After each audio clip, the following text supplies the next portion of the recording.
Hi, good afternoon, everyone. Welcome to our panel on our Canadian Virtual Career Fair. I have the pleasure of being joined by some amazing recruiters today, and we're going to talk about all things job search, employment. We're going to get some different perspectives from recruiters from some amazing organizations, talent acquisition managers and specialists, and it's going to be an amazing way to end the conference today. We're going to keep it very positive.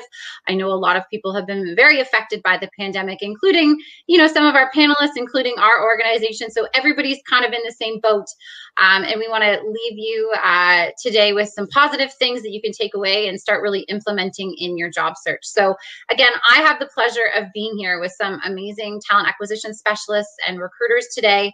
And I want to start out just by, we're gonna go through a bunch of questions that we have to ask about resumes, about interviews, about the process, maybe a little bit about their organization and what they're hiring for. But we do ask that you ask as many questions as you want as well. We want this to be an open forum. We want you to take a lot away. We want you to learn a lot.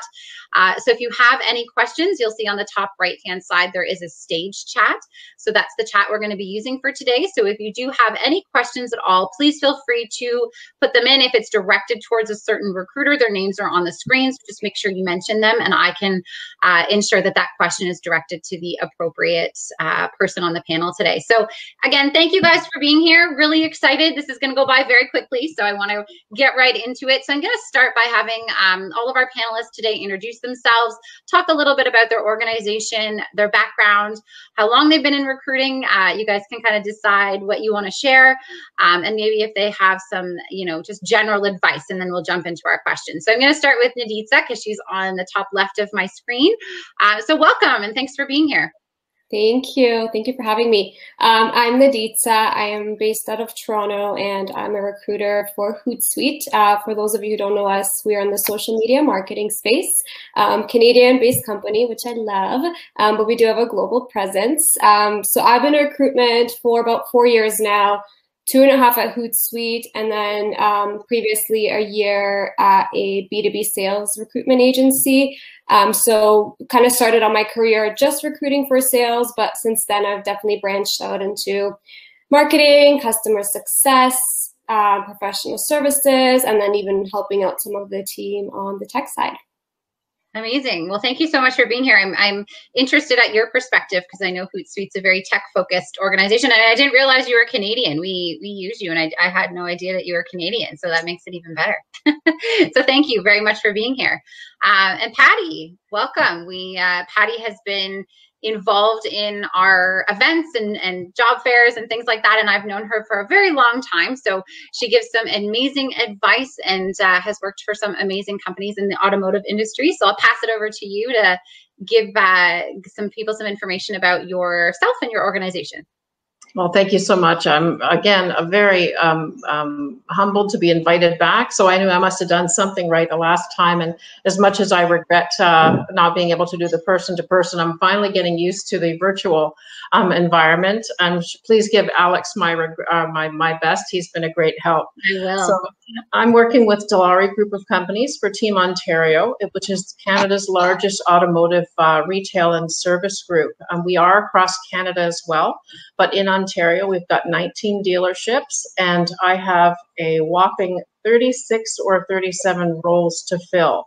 So, we are considered an essential service, and I'm happy to connect with anybody who's interested in maybe talking about a new career or current automotive professionals from retail and service that would be interested in finding something new or finding something new entirely if they've been affected from a hospitality and travel and tourism, and even our retail sector has been hit very, very hard. So I'm happy to be here. Thank you. That's great. That's a lot of roles you're looking to fill. That's busy. Yeah. That's good news, though. It is amazing. That's great. And Catharine, you're next on my screen. So Catharine's from Entertainment One. I'll let you introduce yourself and talk a little bit about your organization. Absolutely. And Rachel, thank you so much. Obviously, like everyone, thank you so much for being part of this panel. I think it's we are all going through some crazy times. And so I think all the help we can do and all the support that we can all give each other, finding our fellow friends and colleagues roles is, I think, also such an important role. So to give you a little bit of context, I'm actually currently working a contract. I think it's an interesting thing to talk about. So because there's a lot of different types of roles out there, but I'm currently working and helping out the folks at Entertainment One, great company, Entertainment. I think most people are very familiar of all the stuff that comes out of Entertainment One. But a little bit about my background. I've been in advertising for over 20 years. But I actually changed careers into recruitment probably 5-6 years ago. And so was dealing mostly in media. And then, right before, I would say a year before the pandemic, decided to move my family from Toronto to Quebec.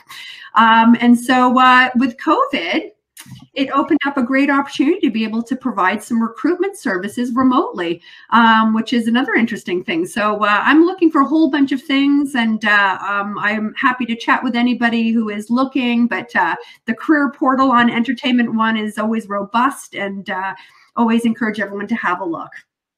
Awesome. Well, thank you very much for being here. And Marlin, we have been pretty close for the last 5 or 6 years, I guess. You've attended a lot of our events, and we really miss them, but we are now virtual, and I'm really happy you're here. You've done a transition since the last time I spoke to you. I think you're with a different organization now. So maybe you can kind of talk a little bit about that. Yes, absolutely. Thanks for the invite. I'm always happy to be here and to share some insight for everybody looking for jobs and so on. So I have been doing quite a few changes because I'm not in Toronto anymore. Now I'm in Montreal, relocated to Quebec 2-3 months before the pandemic. So that was a lot of fun. So I've been stuck in my basement for the past year and a half now. I just thought I would move here to enjoy the city, but that was not the case. So been working for BNP Paribas ever since. It's a bank, it's a French bank. So if anybody is interested in positions in Montreal, always happy to discuss with them. I've been in quite a few industries. I was in hospitality for close to 10 years, and about 6-7 years ago, I decided to do a career change, and now I'm in recruitment, but been recruiting in hospitality, risks, IT, finance, so quite a large area and quite a few areas, and I'm happy to be sharing some insights today. So yeah.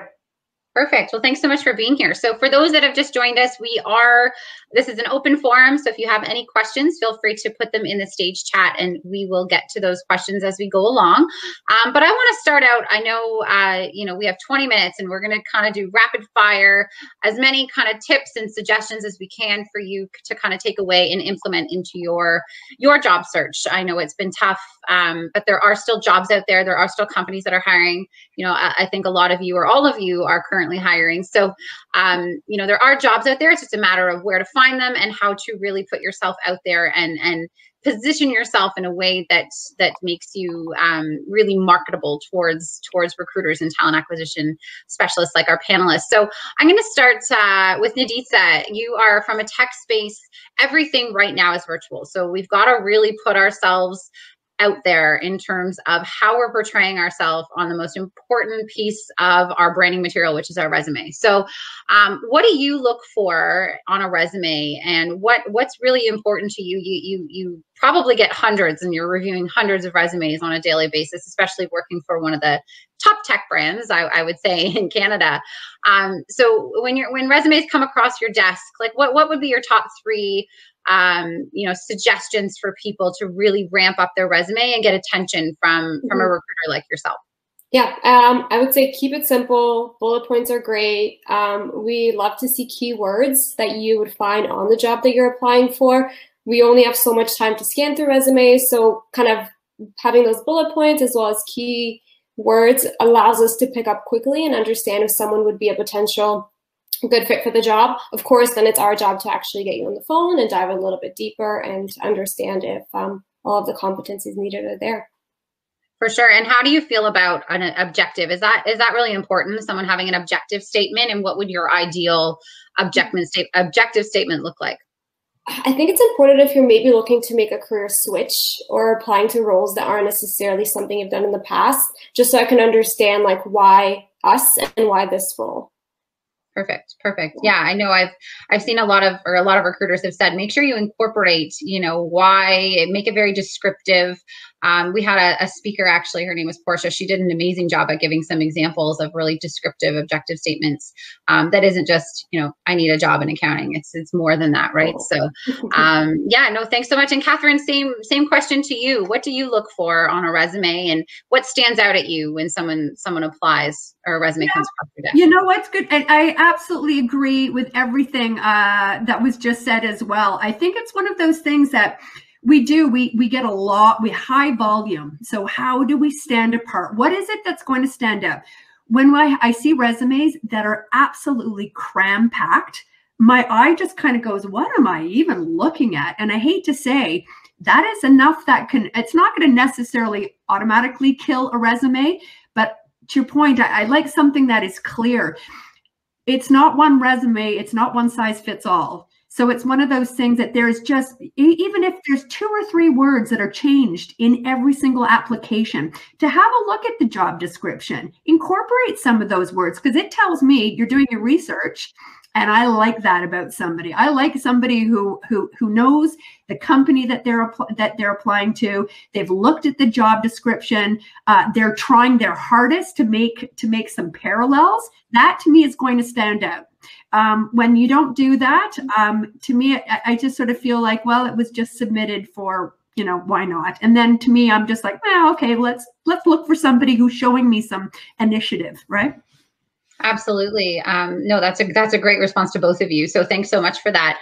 I don't want to go too much off course, but we have a question. So I'm going to take the question, but I want to come back to kind of the initial application process. I want to talk a little bit about cover letters, and then I want to get into interviewing. But we have a question from Mary. So Mary's asking, is cold calling and following up recommended? I want to respect HR's capacity, but also want to shine above and get an interview. What do you recommend? So I think this is a great question, because I would be the same as Mary. I would want to stand out. I would want to have a conversation, because your resume doesn't portray your skills as much as you can. So Patty, maybe I can pass this over to you. You have a lot of experience in recruitment, and I know that you're very open, like you participate in a lot of things and love to talk to people. So how do you feel about cold calling? Is it something that you appreciate? Is it something that overwhelms you, or you're too busy to take calls? What's your take on it? And there's no right or wrong answer. It's every recruiter is going to be different.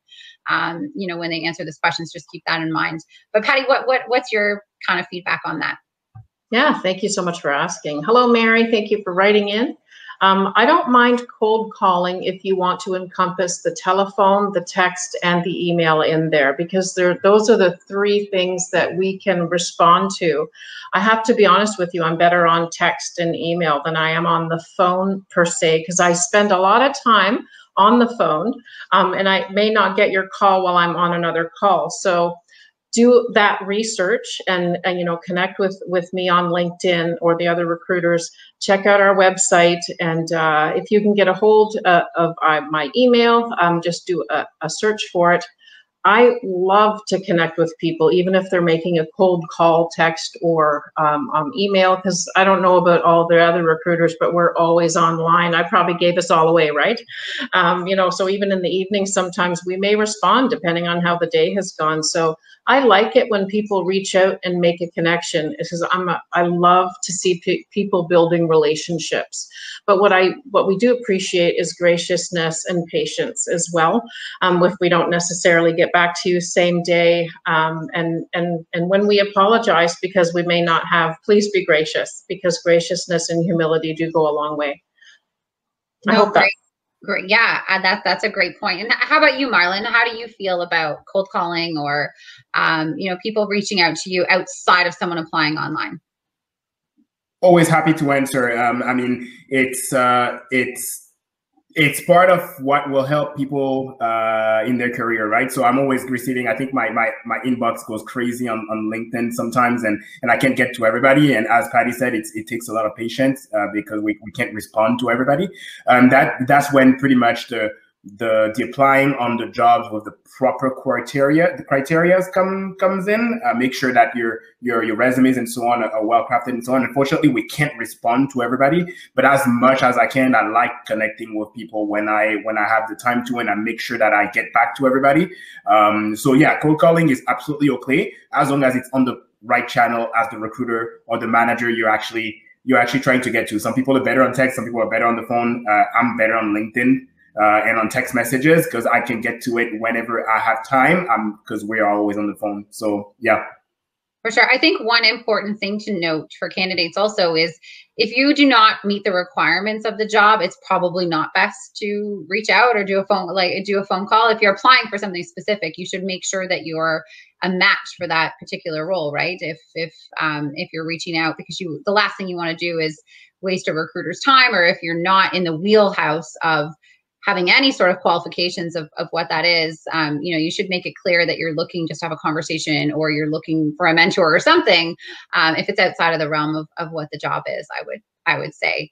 And we have a follow-up to that. So what if you tried to connect on LinkedIn, but get no response and can't get any email contact information to reach out? So I don't know who wants to take that question on. But I guess they're saying if you've tried to connect, so you've made a request, but I'm sure you guys get a lot of requests, through LinkedIn and things like that. So I guess, you want to take that question, Marlin? Awesome. Okay, go for it. I love that question. Right. Because we get it a lot. So one thing I always ask is, who did you study with? Who else do you know? Because there's not only the recruiters in the business, there is also other managers, everybody else working. One thing I give all the time is, who did you graduate with? Or what school did you go to? And I'm pretty sure there's one person in there that maybe studied, or you can make a connection very quickly and say, hey, we studied in the same university and I was trying to get in and I want to have more information about this job. Or, there is always a way to be able to be referred in the company, especially when the recruiters and the HR team have a lot of volume going on, especially in that time in this COVID time. So I would say don't only rely on the HR team. I rather have a candidate that really do that work and speak with the manager or speak with whoever in another department to get more information about the team they want to join, and then pretty much comes to me with very specific questions that I can answer, rather than just getting those generic messages where sometimes it's just so generic that I just don't know what to answer because it seems that you didn't read on the company or didn't read on the job description and so on. So who else do you know? That's the question, pretty much. No, great points. Oh yeah, go ahead, Catherine. And I want to actually piggyback on that because it's such a good point. And I think even listening to what Patty had mentioned earlier, she has 36 jobs on her plate. I have a feeling that really we can universally say recruiters are always going at 200 miles an hour all the time. So I think it's a really good point, which is there are ways to get this information, and if you have that initiative and do something that is going to, when I say stand out, it is going to kind of make it stand out as opposed to just a random invite with, hey, I want to connect. Well, that's fine, but I think that there are better ways, and as Marlin was saying, is to be a little resourceful. That there are a lot of ways, and it's not solely dependent on HR or recruitment in order to get your resume into the system, for sure. Yeah, absolutely. All amazing points, like really great points. So there's a couple more questions. I'm just going to keep rolling with the questions. So we only have 10 minutes left. But I'm going to direct this one towards Nadica. So I know you probably do have you can answer. Do you have an ATS system? I'm assuming you do. Yeah. Mm-hmm. Yeah. So someone's asking, do ATS systems read the cover letter along with the resume? So maybe you could answer that one based on how your ATS, I know they're probably all set up very differently. But maybe you can answer kind of the ATS question. I know we get all that a lot too on our platform with other events about how ATS works, and how do we include the keywords? How do we make sure we're getting through the system? So maybe you could talk a little bit about how your ATS works. Yeah, so for us, every resume is reviewed by a human recruiter. So we don't actually have a tool that screens anything out. So, my eyes and my team's eyes are on every single resume that applies. I don't know if that specifically answers the question, but yeah. Well, this person asked if they should have a cover letter along with the resume. I kind of just took it a step further. Yeah. Yeah, but I think the answer to that is, and you can answer the question too based on you, but if the job description, or if the job will generally say you must have a cover letter, or they have an extra upload button where you have to upload your cover letter. Do you like cover letters? Do you read cover letters? Is that something that appeals to you? Patty saying no, Marlin saying, I don't know. we don't ask for any cover letters. I think if you're going to get candidates to submit it, if it's going to be a requirement, then you better be reading them, because that's just not nice. We don't ask for them. So I think it depends on the volume of candidates that there are. I typically don't love them, to be honest. I think a resume can speak to someone's experience enough. But again, if you have a story to tell and you want to show me why yes, and something specific and interesting and different rather than just a page of writing, then I'm happy to read it. Awesome. That's perfect. That's cover letters are always that gray area of, do I attach one? Do I include one? If the job description doesn't say to add one, do I add one? Marlin, what do you think? I would say that cover letters are good if you actually want to justify something. I did a career change. I had to put a cover letter in, otherwise they wouldn't have never understood why a chef was applying on a recruitment job. So, I mean, you do one and you explain how actually you match to that position. If you just relocated from another country and you want to explain a couple of things in there, why there was a gap on your resume and you don't want to put it in your resume. So, there is a couple of things that you can put in the cover letter. I am from the new school, not the old school. So I do not read cover letters. I really, really base myself on the people and having them on the phone and talking to them and really reading that resume and making sure that there is something that meets the job, the department, or whatever. Sometimes we don't necessarily hire just on the skills. We hire based also on the soft skills. So if there is a cover letter and it's a document you're going to attach, I will take a look at it. Okay. But I don't read every cover letter. It would be like reading a book if I have to go through other candidates. So yeah. Very true. Very true. All great points. Absolutely. Patty, I want to, we have 8 minutes left. So I really want to get out of the resume cover letter and talk a lot about virtual interviews, because a lot of us, or a lot of candidates, haven't been used to doing virtual interviews. They're not used to video. They're used to going in and meeting with someone, especially in your organization, meeting someone face-to-face, or meeting a recruiter at a career fair or something of that nature. So this whole concept of virtual interviews, it's gone from, some organizations were doing it before the pandemic. Not a lot of people were doing it regularly, or now it's gone from 0 to 100, and we've all had to learn how to do it very quickly. And similarly, on the recruiting side, you guys have had to really learn how to read people differently, or interact with candidates differently, or create that connection with someone differently. So maybe you can talk a little bit about your virtual interview process, and maybe some tips for people when they're doing their virtual interviews. Like what are the important things that you look for? How do you connect with people? Well, I am a dinosaur. I was a dinosaur with technology, and I'll be a dinosaur with what else is coming out next. But yes, I have been dragged kicking and screaming into the virtual interview world. And I don't find it hard to connect, because, I think most of us as recruiters that's one of our natural abilities, is to connect and generate rapport quite quickly. But what I don't like to see is a candidate not treating the virtual interview like a professional interview.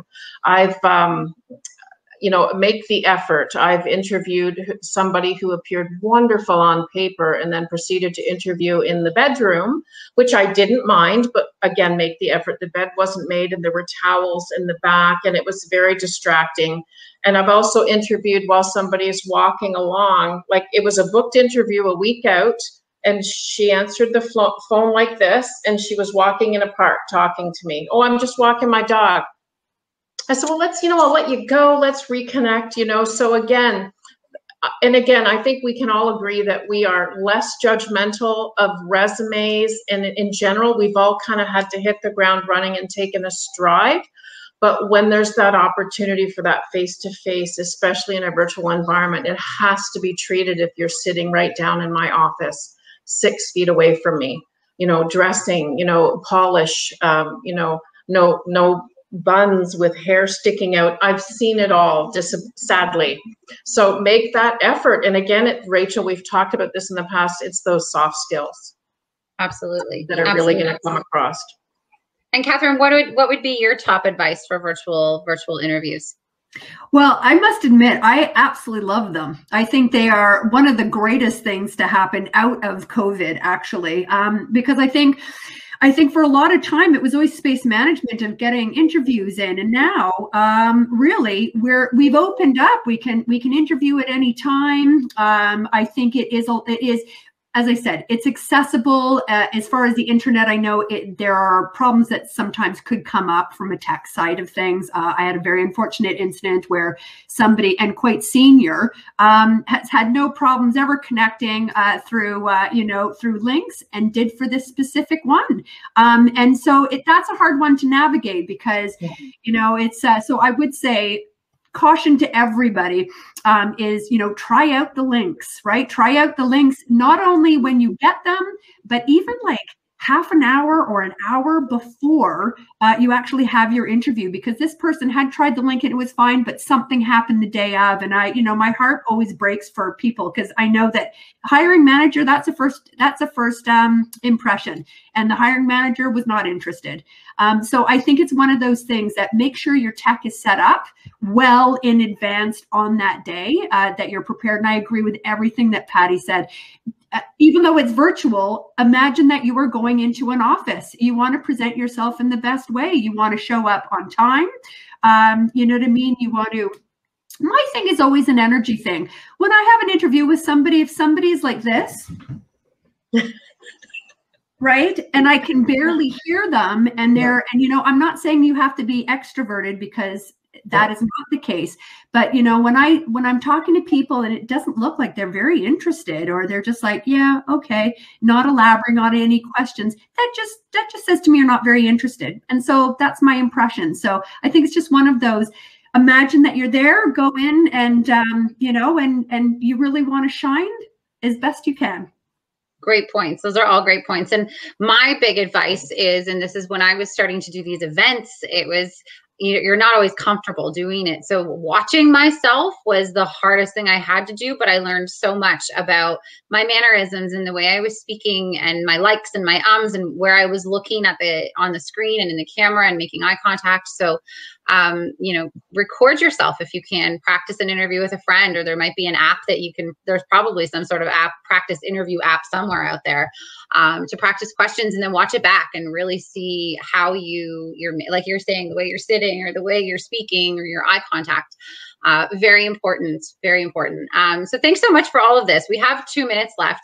We have one question that I want to get to, because I think questions are really important. So we have Victoria, who had an interview after 2 months from applying for a job.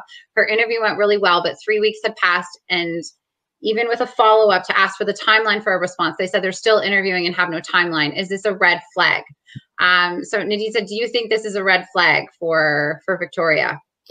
I would say no. Sometimes, depending on how applicants come in, like they trickle through a couple months and they just want to get a pool in front of the hiring manager so they can make the best decision. So definitely not. Stay hopeful and keep following up so they know that you're still interested, and eventually you'll get an idea of when they're looking to make a hire.